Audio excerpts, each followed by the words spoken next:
Beleza, pessoal. Muito boa noite, todo mundo, mais uma vez. Muito obrigado pela presença. Espero que seja tão proveitoso para vocês quanto tem sido para mim fazer esses encontros. Tem sido realmente muito gratificante, inclusive para estudar essas coisas, né? Porque eu já comentei isso em algum lugar e eu sempre faço essas coisas meio que pensando nas dificuldades que eu tenho e conforme eu vou estudando também, eu consigo ter eu consigo resolver vários dos meus próprios problemas.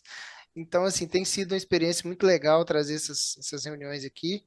A gente está no terceiro encontro, né? A ideia é fazer cinco e depois encerrar.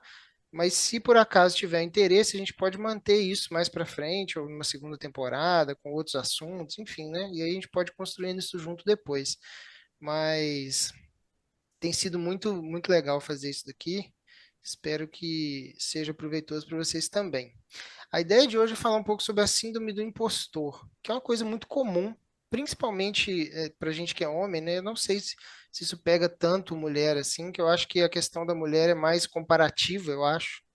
Posso estar falando besteira, mas eu acho que a questão delas é muito mais comparativa. A gente talvez seja mais. As nossas inseguranças talvez sejam a gente com a gente mesmo. Eu sinto isso. Depois, se vocês quiserem colocar a opinião de vocês também, inclusive pode me interromper também a hora que quiser, a gente vai parando aqui e vai discutindo. E eu acho que essa coisa da gente com a gente mesmo, né? Tipo, cara, será que eu sou capaz? Será que eu consigo? Será que eu. Enfim, né? Tem toda uma construção disso, desde a relação com o nosso pai, que vai facilitar ou dificultar isso, até a gente virar adulto, enfim, né? Tem toda uma questão de, cara, será que eu dou conta? Será que eu sou o suficiente? Será que eu sou homem suficiente? Enfim, isso está sempre permeando. Então a gente vai falar um pouquinho sobre isso aqui, como que a gente resolve esse problema de uma forma bem prática, tá? Primeiro, o que que seria a síndrome do impostor, né? É, a gente pode chamar isso de medo de dar certo, né? Medo de conseguir o que a gente quer, medo de realmente subir um degrau, seja no que for, né? A gente fala geralmente em trabalho, na questão de ser promovido, mas quando a gente fala de paternidade, a gente vai ter o filho crescendo, né? Os desafios vão crescer, as coisas vão ficar mais complexas e isso independe da nossa vontade, né? Então, de alguma forma, a gente tem que fazer dar certo, mesmo com a complexidade aumentando. No trabalho, talvez, não, eu quero ficar aqui quieto no meu canto, não quero problema, não quero dor de cabeça, e aí você fica ali, tudo bem, né? Você não cresce. Mas com a paternidade, isso não vai ter como. Você vai ter que ir adquirindo outras responsabilidades, os problemas vão ficar mais complexos, a gente gostando ou não. E no final das contas, não é uma questão bem de. Falei, Ian, boa noite. Boa noite. E no final das contas, cara, o medo não é exatamente de dar certo, né? No final das contas, o medo é porque a gente tem expectativas externas muito grandes, né? As pessoas vão esperar coisas da gente e determinadas posições que a gente for tendo, determinadas funções sociais, a de pai e de funcionário, né? De dono de empresa. E a questão de aumento de demanda, né? A gente ouve popularmente. O brasileiro é um bicho que naturalmente ele tem um pouco de alergia ao trabalho, né? A gente fala que o brasileiro trabalha muito, uma verdade, é um dos povos que mais trabalha, mas a gente não gosta muito, assim. Pelo menos você pega a média, né, do brasileiro médio, o afegão médio, trabalho aqui, faço mais ou menos e tal, então, né, igual aquele cara lá do Flamengo, né, acho que foi o Vampeta, eles fingem que me pagam, eu finjo que trabalho, tem um negócio assim. E a ideia de que o prêmio para o bom funcionário é mais trabalho, ela é muito presente no imaginário do brasileiro. Não, eu vou ficar fazendo muita coisa, não, porque o nego vai me dar mais serviço e tal. Então, principalmente isso aqui, né? Expectativa externa, né, de conseguir atender isso e aumento de demanda. Esses são os grandes problemas. E aí, a gente tem isso como um resumo, né? O medo de não dar conta. E aí, o que que seria um impostor, né? Só para a gente definir direitinho, eu defini as outras aulas exatamente do que eu estava falando. Eu gosto de fincar essa bandeira, assim, cara, eu estou falando exatamente disso aqui, só para não ter confusão com o termo, né? O impostor é uma pessoa que se aproveita da credibilidade e da ignorância de outras pessoas para ludibriá-lo, né? Então, se você está numa posição que você não se acha merecedor daquilo, essa síndrome de impostor de alguma forma vai te pegar, né? Você vai se sentir mentiroso, vai se sentir hipócrita. No final das contas, essa é a sensação que deixa a gente estressado e ansioso e tudo mais. E aí, como é que a gente começa a desmontar esse problema, né? A gente tem basicamente duas formas de ficar ansioso. A gente tem a ansiedade que é normal, que é uma ansiedade. natural e até benéfica, né? E tem a ansiedade patológica. Uma prepara a gente para aquilo que a gente não conhece e que é uma coisa boa exatamente porque te instiga a se preparar. Quando eu estou preparando isso aqui, obviamente eu fico um pouco ansioso, assim, cara, será que isso aqui vai ficar legal? Será que não vai? Será que essa informação é importante? E aí isso me faz me preparar um pouco mais. Ah, cara, peraí, deixa eu assistir mais uma aula aqui sobre isso, deixa eu dar uma olhada no livro sobre isso. Então, essa, né, tem gente que é assim com falar em público, vou dar uma palestra, vou falar para muita gente, cara, vai dar uma ansiedade. Isso te faz se mover, te faz se preparar melhor. Ao contrário disso, a ansiedade patológica é aquela que paralisa. Né? Você realmente perde a conexão com o presente, você começa a ver coisas do futuro. Só que você vê, é como se o futuro viesse todo de uma vez para cima de você. E aí, como uma demanda muito grande, o futuro ele é muito maior do que o presente, que é só aqui, né? Então isso vem tipo uma enxurrada. E aí, quando você projeta esse futuro para o presente, você vai claramente paralisar e falar assim, cara, não tem como, não sei nem por onde eu começo.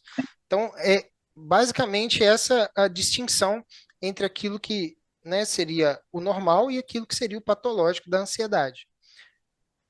Por quê? Porque o futuro ele vai vir com novos desafios e novas ameaças. E aí a primeira coisa que vai aparecer é, cara, eu não me sinto preparado para nada disso, né? E aí parece que o futuro ele traz problemas que são insuperáveis. E aí eu queria perguntar se vocês conseguem identificar qual é o erro desse pensamento.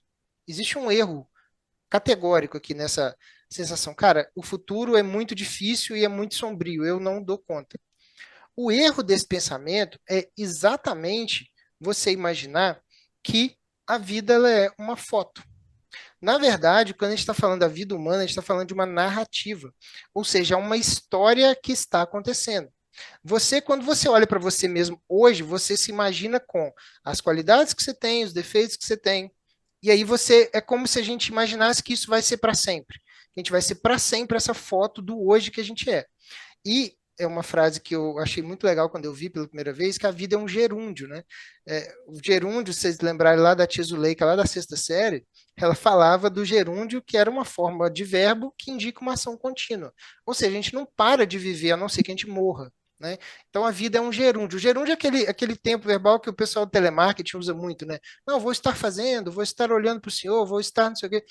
Esse gerúndio, ele precisa estar muito claro para a gente, porque a gente não é uma foto, a gente está fazendo coisas o tempo todo, aprendendo coisas novas o tempo todo, adquirindo habilidade, pelo menos deveríamos, né? A gente devia estar correndo atrás disso aqui, na verdade. E adquirindo experiências novas. E por isso que eu coloquei na ordem que essas aulas estão, né? Maturidade, depois preguiça e agora síndrome do impostor, exatamente porque a importância da maturidade, ou seja, a capacidade que a gente tem de aprender com a nossa própria narrativa, aprender com os próprios erros, aprender a desviar de certos obstáculos que a gente já sabe que vão acontecer.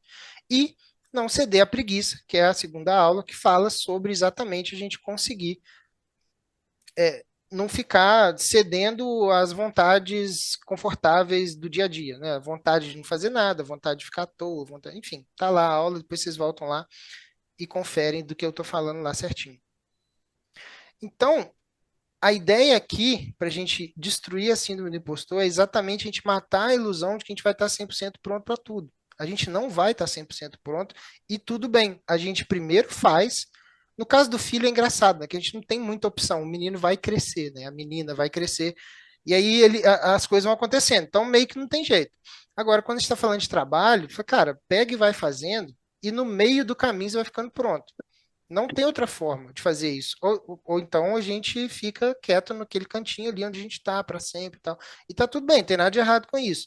É que aí a expectativa do que a gente vai querer da vida, ela precisa estar ajustada a isso. Senão vai dar uma neurose na nossa cabeça. Cara, eu queria muito isso aqui da vida, mas o que eu faço é isso aqui. Então, vai, quando você for dormir à noite, vai te dar vai dar problema, né? Então, matar essa ilusão de que a gente tem que estar 100% pronto para tudo. A gente não vai estar.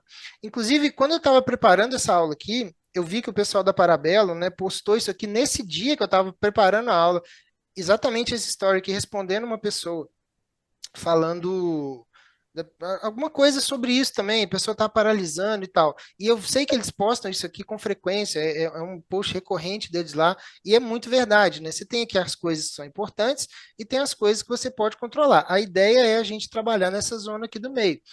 Quando você vai adquirindo certas habilidades e certas experiências, me parece, ou tenho a impressão de que essa área aqui vai aumentando. Você consegue controlar mais coisas, você consegue lidar com mais coisas, e aí você consegue focar em mais coisas importantes. Mas isso é um processo, isso não vai acontecer da noite para o dia. Então, é importante essa paciência e não ficar paralisando, porque senão não vai adiantar nada, né? Então, qual é o grande segredo secreto das pessoas imunes à síndrome do impostor? O segredo que eu vou revelar numa aula de 997, não, brincadeira. O segredo é o seguinte: humildade. Essa abertura, essa transformação ao longo do tempo, que a gente vai estar fazendo e no caminho a gente vai realmente conseguir se transformar em alguém mais capaz, depende necessariamente de humildade. Humildade de quê? Humildade perante a realidade. Porque a realidade ela vai se impor independente do que a gente achar, do que a gente gostar. A questão é, quando a realidade aparece, eu sou humilde perante ela ou eu fico brigando com ela? Quando a gente pensa no trabalho, por exemplo, a gente está pensando em se dispor a receber críticas. Conforme você está. Cara, se você assume um trabalho diferente, uma função nova, uma função mais importante, você necessariamente vai cometer um monte de erros que você não está acostumado a cometer, porque você já sabia muito bem como fazer o trabalho anterior. E aí você precisa entender que as pessoas vão te chamar a atenção, não é porque elas não gostam de você, ou porque estão pegando no seu pé, ou porque não, sei lá, qualquer um dos motivos que a gente gosta de, né, da nossa cabeça costuma pensar assim. É porque realmente você precisa de um certo amparo ali para corrigir certas coisas. Então, a humildade é que vai trazer isso. Quando você tem uma empresa, que aí é pior ainda, que você não tem um chefe para te falar, você vai ter cliente, né? Você vai ter cliente e você vai ter o mercado como um todo, seus parceiros comerciais, enfim, vão te dar os feedbacks que você precisa aprender com eles. No caso, como pai, o que a gente precisa fazer, cara, e isso aqui é muito importante, é a gente matar a soberba que a gente tem de que a gente dá conta de criar o filho pelo feeling. Eu bato muito nisso aqui, tanto no podcast quanto lá no perfil e tal, porque essa coisa do feeling, cara, é destruidor. O cara recebeu uma certa educação, talvez do pai ou da mãe e tal, e ele acha que ele vai simplesmente pegar aquilo e replicar. E aí ele geralmente o argumento é: aconteceu isso comigo e eu não morri, então eu posso fazer a mesma coisa. Na verdade, se você não conseguir fazer uma curadoria desse monte de coisa que aconteceu com você e não absorver mais conhecimento, um conhecimento um pouco mais profundo, você vai só replicar os erros que seu pai cometeu, sua mãe cometeu, enfim, e passar aquilo para frente. Então você vai talvez ignorar certos traumas que você tem, achar que não aconteceu nada, tá tudo bem. Você vai jogar aquilo pro seu filho e pode acontecer de bater diferente nele. Isso geralmente a gente vê muito quando acontece a adolescência, né? A adolescência, uma psicóloga que trabalhou comigo uma vez, ela falava muito isso, que a adolescência é uma época onde as merdas todas que a criança foi interiorizando, ela volta. É como se fosse um bueiro regurgitando aquela água da enxurrada. E aí vai vir aquele monte de besteira, aquele monte de merda e tal. E aí, às vezes, o adolescente, cara, ele tá só botando pra fora um monte de merda que ele tem dentro dele. Porque a gente simplesmente não se preocupou. Não, eu sei como é que faz. Tem uma frase, né, muito antiga, o pessoal falava assim, não, nessa geração nossa, nem tanto, mas é mais antiga, mas assim, meu filho às vezes não sabe por que que tá apanhando, mas eu sei por que que eu tô batendo. Umas coisas desse tipo que a gente vai carregando e vem, né, de antigamente e tal. E aí, como exemplo, eu queria deixar aqui o episódio 123 do podcast, o Pai Old School, eu peguei lá, cara, um vídeo de uns 2 minutos, de um pai, assim, o cara tava realmente achando que ele tava dando uma aula pro filho. A postura dele, meio arrogante e tal. É um videozinho que eu toco ele lá no episódio, né, dá pra ouvir. Depois eu venho comentando item por item, frase por frase. E quase todas as frases que ele fala com o filho, na hora que ele tá dando conselho e tal, quase todas elas estão erradas. Quase todas elas têm muitos problemas. E ele, na soberba dele, ele tá achando que tá sendo, cara, o pai mais foda. Depois eu fui descobrir, inclusive, que ele é um produtor de conteúdo enorme. O perfil dele é enorme. Na época tinha, sei lá, 450 mil seguidores. Fui ver isso depois. Eu recebi o vídeo, alguém me mandou, e aí eu fiz o podcast depois que eu fui ver. Então, assim, ó, os perigos da boa intenção sem ferramentas práticas para educar os filhos. Que você cai numa soberba, não, eu sei o que eu estou fazendo e tal, e aquele efeito Dunning-Kruger, né? Que quanto menos você sabe, mais você acha que você sabe. Então, a humildade. Humildade é sempre o caminho para a gente conseguir entender certas coisas e conseguir se transformar em pessoas melhores e evitar a síndrome do impostor. E o maior obstáculo disso tudo, ou seja, por que, que as pessoas às vezes não conseguem manter a humildade nessas situações? Porque elas têm uma fixação pela própria autoimagem, ou seja, ela criou uma imagem dela mesma. Cara, eu sou muito foda, eu sou muito bom pai, eu sou muito bom nisso. E aí, quando a realidade vem e mostra para ela que ela talvez não seja tão boa assim, ela meio que defende aquela autoimagem. Cara, eu vou blindar essa imagem que eu tenho de mim, eu vou blindar ela e nada de fora vai poder arranhar essa imagem que eu criei e que eu defendo com unhas e dentes. Então você vai falar que você é um bom profissional, mas que a vida é muito injusta. Aí tem aquela treta, né, do salário dos professores versus o salário do Neymar. Né? Não sei se vocês pegaram, isso virou meme um tempo na época que o Facebook era muito mais famoso, mais usado, né? Salário, não, porque o cara chuta uma bola, tem gente que está aí numa escola com condições precárias e tal, e ganha um salário menor, e o Neymar chuta uma bola e tal. Assim, cara, mas tem várias condições que, pô, o Neymar ele pega um estádio inteiro e enche, porra, bota 100 mil pessoas dentro daquela merda para ver ele trabalhar, sabe? Vende milhões de camisas no mundo. Então, assim, tem todo um contexto que você, quando você se fecha nisso aqui, não, mas eu sou um bom profissional, eu merecia muito mais, mas a vida é injusta.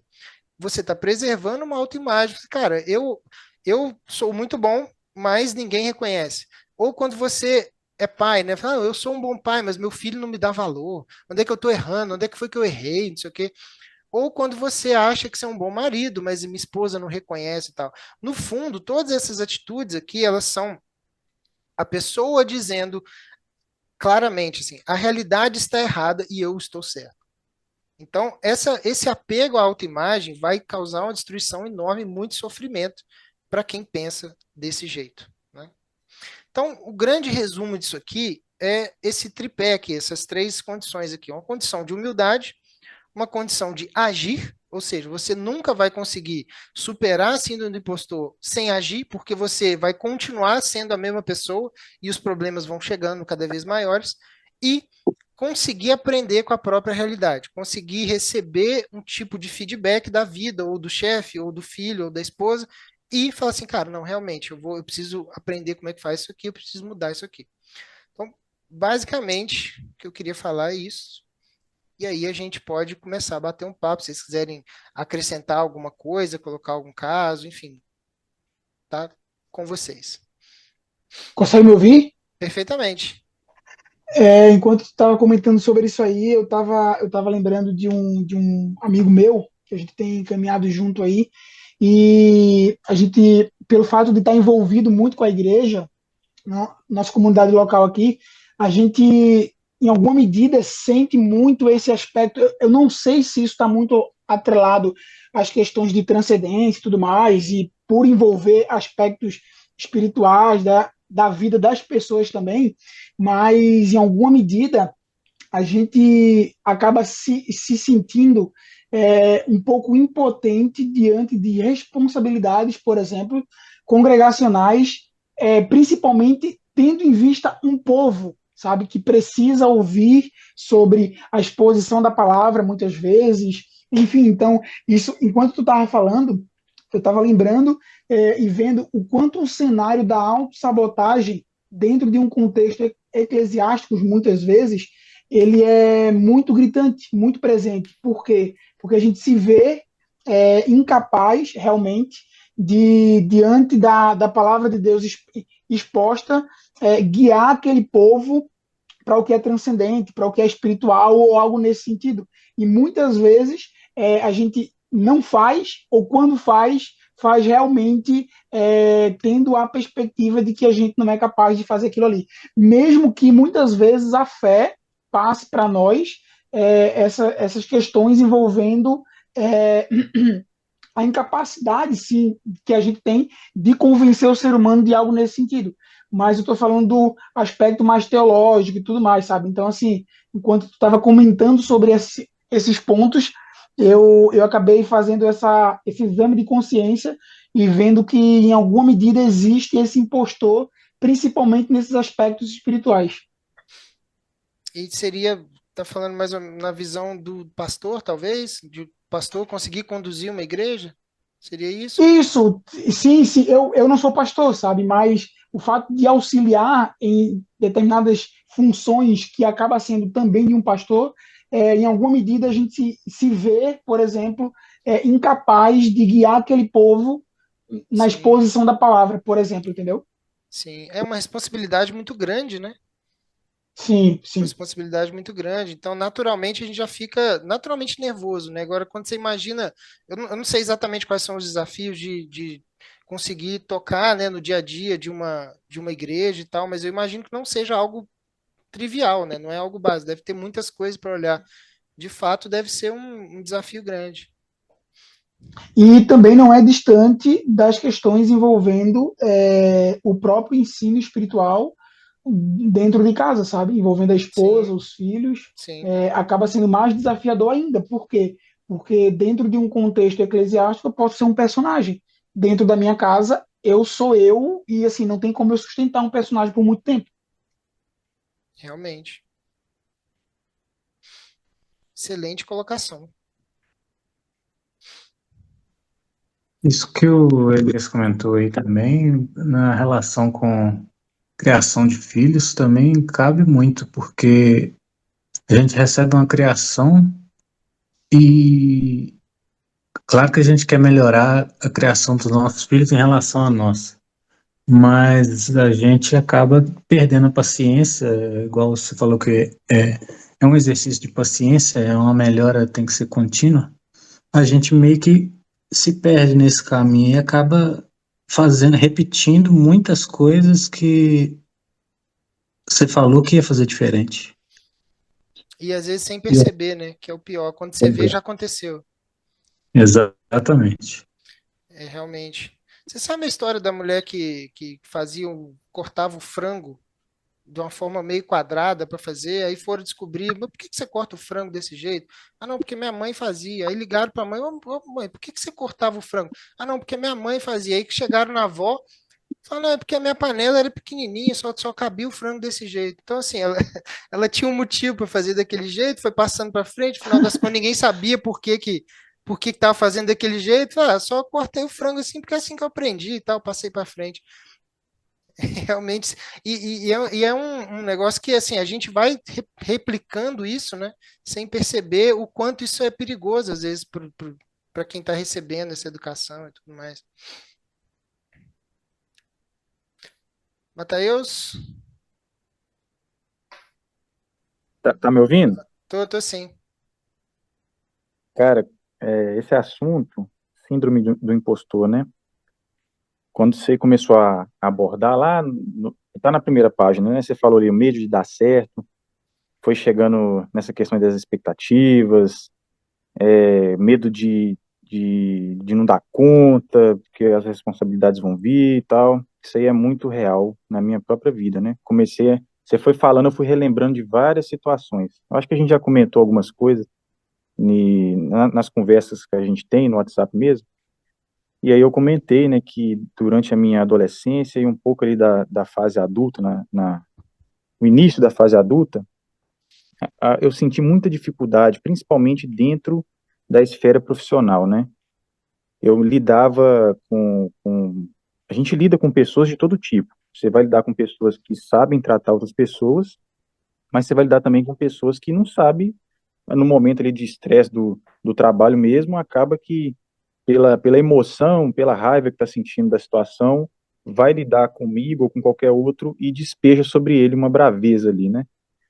E assim, quando você fala que, quando a gente entende que a pessoa chama atenção no trabalho, né, de algum erro que você cometeu, que ele não é pessoal, né? Não nesses termos, dentro desses moldes aí, não é pessoal. é uma questão que envolveu um trâmite ali, né, que tinha que ser de determinada forma, mas foi de outra, e aquilo impactou um monte de coisa e tal. E eu lembro que lá atrás eu levava isso muito para dentro, cara. Aconteceu uma situação que o cara, tipo assim, era o primeiro emprego que eu tive na minha vida. E aí eu cometi um erro e ele já tem esse histórico, esse perfil de ser muito bravo, de falar bravo com qualquer um. E ele esbravejou comigo ali, primeiro trabalho, logo nos primeiros dias, assim, sei lá, no primeiro mês, alguma coisa assim. Eu não consegui nem rebater o cara, mas a vontade que deu de eu nunca mais voltar foi enorme. Só que hoje, né, eu não sou um cara, não vou colocar assim, olha, eu sou o dono da experiência, não é isso. Mas hoje, com tudo que eu já vivi até aqui, eu olho para trás e vejo que, às vezes, a minha atitude frente àquela situação foi realmente de muita imaturidade, né? Eu olhei para aquilo e coloquei dentro do meu coração e não aprendi com aquilo. Aquilo, na verdade, me fechou. Eu acabei me lidando de uma maneira que poderia ser diferente, né? E o outro ponto aí que você colocou, você desce a página, Rafael, para eu lembrar que eu acabei falando aqui, eu esqueci. Ansiedade normal, ansiedade patológica. Não, mas vai mais uma. Mais um. Isso aí, ó, fazendo as coisas, essa parte aí. De fazer, tá um pouquinho mais para cima. É isso aí mesmo, é isso aí mesmo. Quando você falava dessa parte, tem algumas pessoas aqui, eu não sei se todo mundo faz parte da página Parabellum, também não sei o tempo que todo mundo tá. Mas eles mandaram, os administradores mandaram um tempo atrás, uma newsletter que tinha um poema, que eu não lembro todo o poema, mas falava assim que o caminho se faz ao caminhar, né? Não existe um caminho pronto. Você caminha e na medida que você vai caminhando, seu caminho vai sendo formado ali. E aí essa frase aí que você colocou, né? A vida é um gerúndio, a vida é uma narrativa, é algo que já paira na minha cabeça, né? Que a gente vai vivendo. Eu acho que isso tem ficado cada vez mais evidente na minha cabeça, principalmente depois que a Sofia nasceu. Porque realmente, cara, quando um filho nasce, você não tem nada. E aí eu vou começando a migrar isso para as outras áreas da vida, né? Para a vida profissional, para a vida do meu próprio casamento, para as outras esferas, enfim. A gente não sabe, não nasce sabendo tudo. Só que às vezes isso acaba caindo em esquecimento.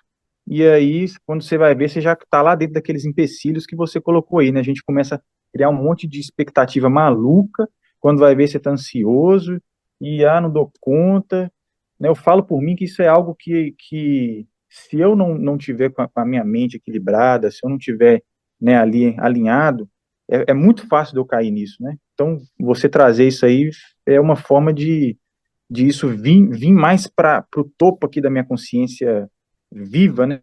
Que eu enxergo e Exatamente. falo assim, nossa, olha, isso aí é algo importante. A gente fazia um exercício de presença, né? Assim, cara, olhar em volta e falar assim, cara, o que exatamente eu devia estar fazendo que vai resolver o problema do agora? Porque na hora que a gente começa a resolver, eu não sei se acontece com vocês, comigo acontece o tempo todo. Principalmente trabalhando em home office, assim, e tocando as coisas da empresa, fica tudo no grupo de WhatsApp, tem uns 18 grupos, e toda hora mensagem, notificação. Assim, cara, o que que eu preciso resolver agora? E aí vai piscando as mensagens aqui do lado, assim, cara, isso aqui, eu preciso deixar isso aqui de lado, eu preciso fingir que não existe, porque agora eu tenho isso aqui para resolver. E aí, se a gente não faz esse exercício de presença, cara, o que que eu tinha que estar fazendo nesse momento? O que que é o melhor para o meu filho o que que eu deveria estar fazendo para ele nesse momento? O que que eu devia estar fazendo para o meu chefe nesse momento? E a gente fazer isso de uma forma assim muito muito concreta mesmo. Cara, eu tenho alguma coisa para resolver agora. Não adianta eu ficar, não, porque, cara, semana que vem, não, porque não sei o quê.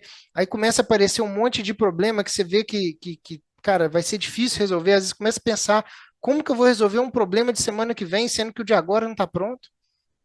E aí isso vira uma bola de neve, cara. Tem dia que às vezes eu termino o dia aqui, eu vou sentindo, né, que eu tô muito, muito, muito ansioso, e eu vou ver que são os dias que às vezes apareceu mais demanda, assim, mas são demandas para o futuro. Não é nada para agora. Mas foi aparecendo, por acaso chegou até mim, muita coisa ao mesmo tempo, e eu termino o dia, cara, exausto, morto, assim, é, cansado, esgotado. Não por causa do trabalho, mas por causa de um monte de coisa que foi me bombardeando que não é para fazer agora. E é muito louco isso, porque as demandas elas vão chegar, né? Dá para você falar assim, ô chefe, faz o seguinte, me fala disso aí só semana que vem, porque agora eu tô com outras coisas para fazer. Não dá para fazer isso. Ele vai falar, ó, eu preciso disso, isso, isso, isso, pro dia tal, pro dia tal, pro dia tal. E aí você se vira para gerenciar as emoções e tudo mais, né?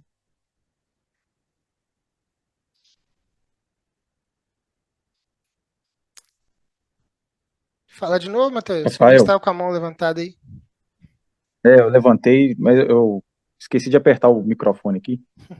É outro detalhe, não sei para vocês todos, mas para mim, quando eu leio, quando você falou, né, que a gente tem que ter humildade perante a realidade e entender que a gente nunca vai estar 100% pronto e que isso não é um problema, né, imediato, porque realmente é impossível estar 100% pronto para todas as coisas da minha vida.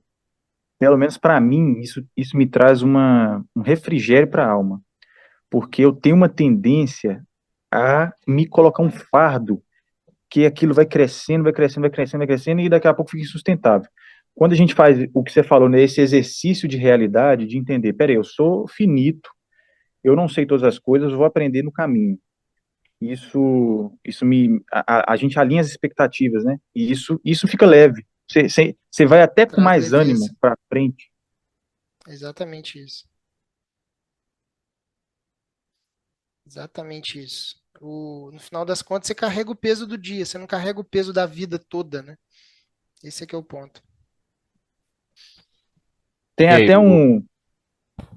Pode falar, Não, falei pode demais. falar, pode falar. Pode falar, Matheus. É 10 segundos. Ah, Você tranquilo. falou aí o peso do dia. Tem uma fala do apóstolo Paulo que ele fala, né? Basta cada dia o seu mal. A gente fica preocupando muito com o dia de amanhã, né? Mas a gente tem que preocupar com agora. Qual que é o problema de agora? É isso aí. Exatamente. Agora seu áudio está excelente, é. Tá bom agora? Consegui trocar aqui. Não, então, ainda mais você, né, Rafael? Você já me conhece, já falei isso várias vezes. Então, essa síndrome de impostor pra mim, eu acho que é isso, cara. Eu me vi aí, cara. Me vi aí e me vi num beco sem saída, porque eu já sei disso faz tempo e alguma coisa me bloqueia, cara. Me bloqueia. Na hora que você colocou o resumo lá embaixo, lá das três coisas, né? Ação, aprendizado. Eu acho que no meio desse caminho, a ação é o que ainda falta, cara. Eu tenho ações, mas ações curtas, de uma semana, que eu me vejo como o cara que resolveu todos os problemas, que eu não vou viver mais isso. Aí começa a dar tudo certo, eu me sinto, eu pareço que eu acho que eu tenho que voltar ao que eu era antes. Ah, não, agora eu já fiz tudo certo, eu posso vacilar de novo. E aí volta esse ciclo, que minha vida é sempre um recomeço, cara. E eu me saboto demais, cara. Me saboto demais mesmo em relação às coisas. Eu vejo. É aquele negócio que eu já falei. Às vezes eu vejo gente muito menos capacitada, às vezes, que a gente, dando muito mais certo, cara. Você vê que a pessoa às vezes tem menos conhecimento, menos isso, menos aquilo, mas deu muito mais certo, porque ela tem a ação. Ela não se sabota. Ela às vezes tem até uma autoestima muito elevada. Coisa que eu já não consigo ter. E eu tenho inveja dessas pessoas. Inveja, aquela inveja boa. Eu falo, caramba, Sim. eu quero ter essa autoestima que você tem, porque pra mim tudo tá ruim, entendeu? Tudo que eu faço tá ruim. E com isso eu não avanço em nada. E você sabe, Ideias na minha cabeça brotam, brotam, brotam, brotam, brotam, brotam, e ali mesmo na cabeça elas morrem, entendeu? Isso, cara, isso me deixa, assim, muito pra baixo mesmo. você sabe Muito que é uma pra baixo. reflexão interessante para fazer, cara? Porque, olha só, se você é um profissional competente e você está tendo esses lapsos de querer fazer e parar no meio e tal, no final das contas, o que a sociedade como um todo tá tendo tem outra pessoa não tão capacitada, pegando os clientes que poderiam ser seus. Eu estou dando um exemplo aqui só, não sei se é exatamente esse o caso, mas tem outra pessoa menos capacitada pegando clientes que poderiam ser seus e que na sua mão seriam mais bem atendidos. Sim, cara, com Entende? Assim, certeza, tipo, no com final das certeza. contas, a gente conseguir fazer a questão da prática, né? É até quase que uma forma de melhorar o mundo, né? Porque se a gente É, conseguir tirar coisas do papel e conseguir performar bem, seja no que for, seja no trabalho, seja com nossos filhos, o mundo ele fica um pouco melhor, né? cara, e sim, e que vocês estavam falando aí, e sempre à noite, cara, vem tudo isso do dia que vocês estão falando, né? Falei, caramba, eu poderia ter feito isso. Aquela coisa que eu imaginei na noite passada que eu poderia fazer nesse dia, durante o dia eu não fiz às vezes até não por não lembrar mesmo, de tanta falta de organização talvez, e à noite ela vem de novo. Parece que durante o dia ela apaga. Ela simplesmente some da minha cabeça e vai mais um dia à noite de arrependimento de não ter feito. E mais um dia se É isso passou, é mesmo, menos um dia que a gente tem, né? Então, exatamente. cara, assim, eu me sinto muito mal mesmo em relação a isso. Eu tento melhorar mesmo, mas eu acho que já é questão de talvez ajuda mesmo, entendeu? Vamos conversar depois Procurar. sobre isso, cara.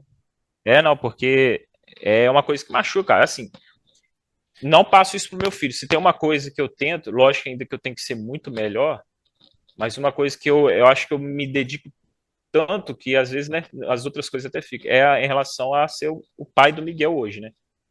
Então, assim, eu tento não passar isso para ele, eu tento não deixar isso atingir ele. Por um lado, às vezes estou conseguindo, mas ainda assim, tem aquela parte que você erra, que às vezes você não controla suas emoções ainda.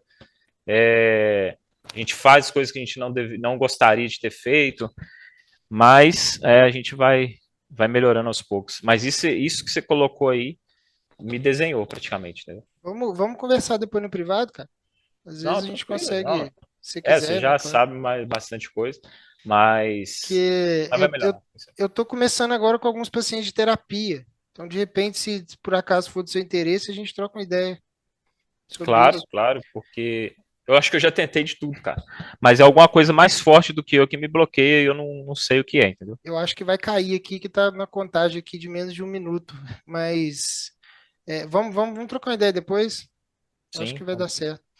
Pessoal, antes que caia, muito obrigado a todo mundo, tá, que teve aqui. Semana que vem tem mais. Eu não lembro de cabeça qual é o tema de semana que vem, mas eu juro que vai ser legal. Apareçam e manda para mais gente.